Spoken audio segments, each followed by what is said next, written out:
저는 오늘 말씀을 준비하면서 제가 고등학교 시절에 있었던 경험이 머릿속을 스치고 지나갔습니다. 어느 날 갑자기 복통이 오고 설사를 하며 고열에 시달리고 있었습니다. 그래서 도저히 견디기가 힘들어서 병원 가기를 극히 싫어하는 저에게도 병원을 향할 수밖에 없는 그런 상황까지 가게 되었죠. 병원에 가서 진찰을 받아보니까는 지역 방언으로 이렇게들 이야기를 하더라고요. 옌병에 걸렸다. 법적 전염병인 장티푸스에 걸려서 고열에 시달렸고 결석은 하루밖에 하지 않았지만은 학교에 가서 노상 엎드려서 지냈었던 시간들이 떠올랐습니다. 제가 고등학교 1학년 때인데요. 바로 그때는 제가 교회를 다니지 않을 때였습니다. 그러다 보니 어느 누구 하나 저의 곁에서 위로하거나 격려해 주거나 기도해 주는 사람이 없었죠. 참으로 안타까운 심정이었습니다. 지금 코로나19로 인하여서 많은 사람들이 공포와 그리고 두려움에 그리고 여타의 여러 가지 어려운 상황들로 인하여서 힘들고 어려워하는 분들이 있는 줄 압니다. 그러나 우리 주위에 있는 많은 분들, 그분들에게는 여러분들이 함께 기도함과 동시에 격려를 해 주셔야 되고 그분들이 그 기도와 격려로 인하여서 결코 혼자가 아님을 그리고 견뎌낼 수 있는 힘을 갖게 된다는 것을 꼭 기억하셨으면 좋겠습니다. 뿐만 아니라 우리가 그렇게 기도할 때에 그분들에게 임하시는 성령의 그 내주하시는 역사가 그분들을 지탱하게 하고 그리고 힘을 얻게 하는 줄 여러분 믿으시기 바랍니다. 오늘 말씀을 보게 되면은 특별히 다윗이 힘들고 어려웠던 그 시절을 회상하면서 하나님께서 이렇게 역사하셨던 그 일들을 떠올리게 됩니다. 그래서 저는 오늘 시편 40편을 통해서 부르짖음이 응답되는 시간이라는 제목으로 말씀을 전하려고 합니다. 1절 말씀 보게 되면은 내가 여호와를 기다리고 기다렸더니 귀를 기울이사 나의 부르짖음을 들으셨도다. 이미 다윗의 지금 상황은 가장 힘들고 어려웠었지만은 하나님 앞에 계속 부르짖음으로 말미암아 하나님께서 믿음 가운데 부르짖고 기다렸더니 하나님께서 응답해 주신 그 상황에 대해서 이야기를 하고 있습니다. 그렇게 부르짖음에 응답하신 그 하나님은 다윗이 어떤 상황 가운데 있었는지 우리에게 자세하게 소개되어지고 있지 않지만은 그 면면들을 살펴보면은 하나님께서 어떻게 응답하셨는지 오늘 본문 말씀을 통해서 하나하나 우리는 살펴보고 싶습니다. 2절 말씀 보게 되면은 첫 번째 하나님께서 어떠한 상황 가운데 응답해 주시는지 우리에게 이야기를 하고 있는데요. 저는 이 2절 말씀을 통해서 절망 가운데 고통 가운데 부르짖을 때에 하나님께서 응답하십니다라고 여러분과 함께 은혜를 나누고 싶습니다. 2절 말씀 보십시오. 나를 기가 막힐 웅덩이와 수렁이에서 끌어올리시고라고 소개하고 있습니다. 여기서 기가 막힐 웅덩이다라고 표현하는 것은 바로 도저히 발이 닿지 않고 당황스럽고 힘들고 어려움에 대해서 이야기를 합니다. 저는 이 본문을 보면서 중학교 때의 일이 떠올랐습니다. 비가 엄청나게 많이 와서 운동장에 깊은 웅덩이가 패였습니다. 비가 오고 나서 다른 부분들, 땅들은 다 말라갔지만은 특정한 어느 한 지역은 깊은 웅덩이가 패여졌습니다. 그것도 모르고 저는 친구들과 함께 운동장에서 열심히 볼을 차게 됐죠. 열심히 볼을 차다 보니까 공이 공교롭게도 그쪽으로 향하게 되었습니다. 공은 그 수렁이를 넘어서 지나갔지만은 뜀박질하고 있는 저와 친구 중에 한 사람은 그곳에 빠질 수밖에 없었습니다.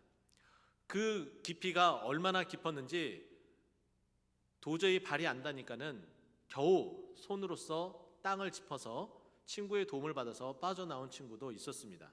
그래서 이 웅덩이가 어느 정도의 깊이인지 확인해 보기 위해서 장대를 가지고 거기다 꽂아 넣어 봤습니다. 그랬더니 대략 2m가 넘는 장대가 다 들어갈 정도로 굉장히 깊은 웅덩이가 파였던 기억이 납니다. 여러분 생각해 보십시오. 여러분들이 갑자기 지나가다가 웅덩이에 빠지게 되었습니다. 발은 닿지 않고 몸은 점점 빠져 들어갑니다. 얼마나 당황스럽겠습니까? 그런데 그런 상황 가운데 하나님께서 어떻게 하신다고요? 끌어올려 주신다는 겁니다. 아마 그 친구가 당황했을 때에 잘 됐다라고 생각하면서 모두 다 도망갔다면은 어떻게 됐을까요? 아마 너무나 당황스러워서 야, 저놈들 진짜 나쁜 놈이다라고 생각할지도 모르겠습니다. 그런데 친구들은 연일 앞다투어서 손을 내밀어서 친구를 끌어올리기에 힘을 썼습니다. 그 깊은 웅덩이에서 끌어올리게 되었죠. 지금 현재 우리나라는 코로나19 바이러스로 말미암아 많은 사람들이 힘들어하고 어려워합니다. 특별히 대구 경북 지역이 더 많은 고통과 아픔 가운데 있죠. 저는 오늘 말씀을 준비하면서 우리 기독교 또 개신교 교인들이, 크리스찬들이 과연 이 시대를 살아갈 때에 비록 대구 경북 지역은 아니지만은 어떻게 살아가야 할지에 대해서 한번 생각해 보았습니다. 그런데 제 머릿속에 스치고 지나간 과거의 한 가지 일이 제 머릿속에 기억이 났습니다. 그것은 언제냐면은 2007년 12월 7일에 일어났었던 한 사고였습니다. 유조선 허베이 스피릿이라는 유조선과 그리고 특정 회사의 해상 크레인이 충돌을 하게 되었습니다. 그로 말미암아 유조선에 담겨져 있었던 12,547kg라는 어마어마한 원유가 유출되는 사고가 벌어졌습니다. 이 어마어마한 이 기름때는 도저히 막을 수가 없는 상황에 이르렀고, 그리고 해변으로 점점 밀려가 그 사고가 일어났었던 태안반도 일대는 온통 시커멓게 기름때가 지어졌습니다. 이 기름때는 도저히 지울 수가 없는 상황 가운데 있었고, 그리고 그곳에 살고 계시는 주민들 그리고 어민들은 시퍼렇게 그리고 시커멓게 멍이 들기 시작을 했습니다. 각 기관들과 단체들이 앞다투어서 그 기름때를 제거하기 위해서 봉사활동을 펼치기 시작을 했습니다. 그런데 어느 순간부터 앞다투어서 종교단체 가운데 특별히 우리 기독교 교회가 앞장서서 그곳에 가서 기름때를 제거하기 시작을 했습니다. 과연 이 일이 어떻게 시작이 됐을까요? 그것은 바로 이웃을 사랑하는 마음, 그리고 이웃을 도와줘야 된다는 마음, 하나님의 그 긍휼하신 그 은혜를 우리에게 주셔서 그 마음이 움직여서 우리가 그곳으로 향한 줄 압니다. 여러 교회들이 참석을 했고 또 여러 교인들이 참석을 했습니다. 그 중에서도 제가 확인해 보기 위해서 교회에 계시는 장로님과 권사님에게 여쭤봤습니다. 그랬더니 우리 꽃동산 교회에서도 바로 태안반도에 가서 기름때를 제거하는 일에 힘쓰고 애썼다는 일을 제가 이야기를 들었습니다. 바로 그것이죠. 깊은 수렁이와 웅덩이에 빠져있는 그 수많은 사람들에게 우리가 할 수 있는 일은 조그만 정성을 다해서 성금을 보내는 것도 한 가지 할 일이고요. 그리고 또 한 가지는 우리가 이 자리에 이렇게 모여서 그리고 가정에서 그리고 예배를 드리면서 기도의 자리를 마련하여서 그곳에서 그들을 위해서 간절하게 하나님 아버지께 그 긍휼을 간구하고 기도하는 것도 바로 그들을 위한 바로 도움이 된다 저는 여겨집니다. 이것이 바로 나뿐만 아니라 지금 이와 같은 대한민국에 휘청거리고 흔들리고 있는 이 상황 가운데에 그 절망 가운데에 깊은 수렁이와 웅덩이에 빠져있는 바로 우리들을 끌어올릴 수 있는 바로 힘이 된다는 것을 꼭 기억을 했으면 좋겠습니다. 바로 그렇게 할 때에 하나님께서는 그 기도에 응답하사 어떻게 그 결과를 마련해 주시냐면은 2절 말씀을 계속 이어서 내 발을 반석 위에 두사 내 걸음을 견고하게 하셨다라고 말씀하고 있습니다. 믿지 않는 사람들은 바로 그 발을 다시금 수렁에 빠지지 않게끔 만들게 하나님께서 보호해 주시겠다는 것이고, 그리고 믿는 사람들은 그 발을 반석 위에 믿지 않는 사람들과 동일하게 하지만 더 한 걸음 나아가서 그 믿음을 더 굳건하게 해주신다는 거예요. 여기서 말씀하고 있는 이 반석은 바로 예수 그리스도를 말하고 있다는 것을 우리는 너무나 잘 알고 있습니다. 세상에 이런 힘들고 어려운 이 상황 가운데에 믿음이 흔들릴 수 있고 왜 나에게 그리고 내 지역에 왜 이런 일이 벌어집니까? 라고 항변할 수 있습니다. 하지만 어떻습니까? 하나님께서 그 깊은 수렁이와 웅덩이에서 우리를 끌어올려 주셔서 다시 그곳에서 내몰차게 내버리는 것이 아니라 반석 위에 그 발을 두어서 이제는 견고하게 그곳에 설 수 있도록 만들어 주신다는 거예요. 바로 여러분 상황이 코로나19로 인한 상황이 아닐지라도 힘들고 어려운 상황들이 있을 줄 압니다.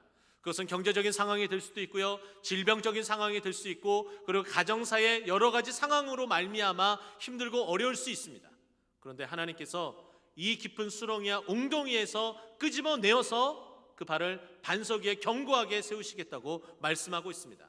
이것은 바로 우리가 이 자리에 모여서 기다리고 기다리며 하나님께서 그 길을 기울이사 응답하실 때에 하나님께서 이와 같은 역사를 이루시는 줄 여러분 믿으시기 바랍니다. 저는 두 번째는 우리의 찬송을 통해 하나님을 의지하게 하는 응답을 주신다라고 말씀드리고 싶어요. 하나님께서 어떻게 응답을 주시냐면은 우리를 찬송하게 하신다는 거예요. 2절 말씀 보십시오. 새 노래로 곧 우리 하나님께 올릴 찬송을 내 입에 두셨으니, 내 스스로가 새로운 찬송을 하게 만들지 않는다는 거예요. 하나님께서 새로운 찬송, 하나님께서 또다시 이와 같은 역사를 이루셨습니다라고 고백하게끔 그 찬송을 내 입에 두시겠다라고 말씀하고 있습니다. 내 입에 이렇게 두셔서 믿지 않는 자들에게 어떠한 영향력을 미치는지 보십시오. 3절 말씀 계속 봅니다. 많은 사람이 보고 두려워하여 여호와를 의지하리로다. 여기서 이 두렵다는 것은 scarcely, 아주 무섭다라는 것이 아니라 경외감을 나타낸다라는 표현으로 해석해 볼 수가 있어요. 그래서 사람들이, 믿지 않는 사람들이, 많은 사람들이 저 사람이 저렇게 기도를 했더니 하나님께서 찬송을 하게끔 만드는 응답을 주시는구나, 하나님은 정말 경외로운 분이시구나 라고 고백하여서 여호와를 의지하게끔 만든다는 거예요. 우리 주위에 바로 그런 사람들이 참으로 많아졌으면 좋겠습니다. 우리 상황이 어려운 줄 다 알아요. 힘든 줄 다 알아요. 그런데 우리가 하나님만 붙들고 의지하면서 기도하였더니 하나님께서 응답해 주시고 그 입술에 찬송을 허락해 주셔서 사람들이 하나님은 이런 하나님이구나 경외감을 갖게 되고 나도 하나님을 의지해야지 라고 생각하게 만든다는 거예요. 이것이 바로 놀라운 기도의 응답인 줄 여러분 믿으시기 바랍니다. 저는 한편으로는 1년에 이런 이 같은 일들을 통하여서 가장 많이 입에 오르내리는, 그리고 검색되어지는 한 단어, 여러분도 잘 아실 터예요. 바로 신천지란 단어겠죠. 신천지에 있는 사람들이 바로 우리를 향한 하나님께서 응답하심, 그리고 찬송하심을 보고 뉘우치고 진짜 하나님의 그 경외하심을 알고 하나님께로 돌아오는 일들이 있었으면 좋겠습니다. 가장 불쌍한 사람들이에요. 신천지 그 이만희의 감언이설에 넘어갔습니다. 그 말은 결코 달콤한 말이 아니에요. 사람을 죽이는 그런 말인데도 불구하고 그것이 달콤하다 여겨져서 넘어가게 되었습니다. 그들이 돌이켰으면 좋겠어요. 우리 함께 기도하며 그들도 여호와를 경외하며 여호와를 의지했으면 좋겠습니다. 우리가 이런 절망 가운데에 또 한 가지 해야 될 일들이 있다면은 우리가 있는 자리에서 계속해서 기도하는 일들도 굉장히 많이 필요합니다. 그리고 교회 안에서 여러 모양으로 나아갈 방향들을 제시해주고 안내를 하고 있어요. 근데 많은 분들이 너무 서두르는 경향들이 있습니다. 그럴 때마다 조금은 차분하게 움직여야 된다라고 저는 생각이 되어집니다. 안내에 따라서 한 발자국 한 발자국 움직이면은 모두 다 안전하게 대피할 수가 있어요. 그러나 그렇지 않을 때에, 내가 먼저 움직일 때에 큰 화를 입게 되는 일들도 굉장히 많다는 거죠. 저는 교회사를 통해서 한 가지 일을 보게 되었습니다. 기사를 통해서 보게 되었는데요, 1527년에 독일의 비텐베르크 지역에 흑사병이 나돌게 되었습니다. 이 흑사병은 지금 우리가 접하고 있는 코로나19 바이러스보다 굉장히 더 치사율이 높고 전염성도 굉장히 높은 전염병입니다. 근데 이렇게 이 비텐베르크 이 지역에 이 흑사병이 이렇게 돌 때에 종교개혁에 앞장섰던 바로 마틴 루터는 그 지역을 떠나지 않고 그 지역에 감염된 사람들을 돌보고 강의하는 일에 여전히 매진했습니다. 그러면서 그 지역에 있는 목사들에게 그리고 함께 동역하는 목사들에게 이렇게 이야기를 했어요. 이 지역에서 돌보고 그리고 말씀을 전하는 그런 일들에 많은 목사님들이 지금 현재 필요하진 않은 것 같습니다. 목사님들이 여기에 계시지 말고 다른 지역에 안전하게 계셨다가 이 흑사병이 조금 수그러지고 자지러지게 될 때에 많은 사람들이 하나님의 은혜와 그리고 그 감격과 찬송을 하기 위해서 다시 모일 때에 여러분들의 힘이 필요합니다. 여러분들은 제발 안전한 곳에 계셔서 준비하고 있다가 돌아오시기 바랍니다. 목사님들에게 이렇게 안내를 했다고 합니다. 그렇게 안내를 하고 모든 일이 잠시게 되어졌겠죠. 그리고 나서 돌아와서 그 돌아온 목사님들이 귀하게 쓰임 받았다는 거예요. 이것이 왜 중요하느냐? 지금 가정에서 그리고 인터넷이 있는 곳에서 그리고 여러분들이 유튜브를 통해서 영상을 통해서 지금 보고 계세요. 예배를 드리고 계세요. 기도하고 계세요. 이 일이 왜 중요하냐면은 다시금 이 안내에 따라서 모든 것이 좀 안정적으로 돌아오고 이 자리에 모일 때에 그렇게 사모했었던 여러분들의 역할이 그만큼 중요하다는 거예요. 예배를 사모하지 않았느냐? 함께 모여서 더욱더 기도하고 힘쓰고 애쓰자라고 이야기를 나눠야 된다는 거죠. 그러면서 더욱더 여호와를 의지하는 일들이 우리 안에 차고 넘쳐져야 된다는 거예요. 바로 그 일이 우리 안에 계속되어지기를 예수 그리스도 이름으로 축원드립니다. 세 번째는 4절 말씀에 보면은 여호와를 의지하고 주의를 돌보기에 복을 주십니다라고 저는 함께 은혜를 나누고 싶어요. 이것은 뭐냐면은 4절 말씀 보면은 여호와를 의지하는 것은 복되는 게 맞아요. 그런데 또 한 가지 여호와를 의지하는 것에 동의어로 사용되어지고 있는 내용이 뭐냐면은 교만한 자와 거짓에 치우치는 자를 돌아보지 아니하는 자는 이라고 표현하고 있습니다. 이것은 뭐냐면은 결국에는 교만한 자는 안 된다는 거예요. 거짓에 치우치는 자도 안 된다는 거예요. 그런데 그들을 돌보고 그들과 함께 하나님 앞에 나와서 예배드릴 수 있도록 여호와를 의지할 수 있도록 만들어야 된다는 거예요. 지금 우리 주위에 우리 꽃동산 교회에 믿음이 연약하여서 주일날 예배를 지금 몇 주 빠지고 계시는 분들이 계세요. 그분들을 우리가 독려해야 돼요.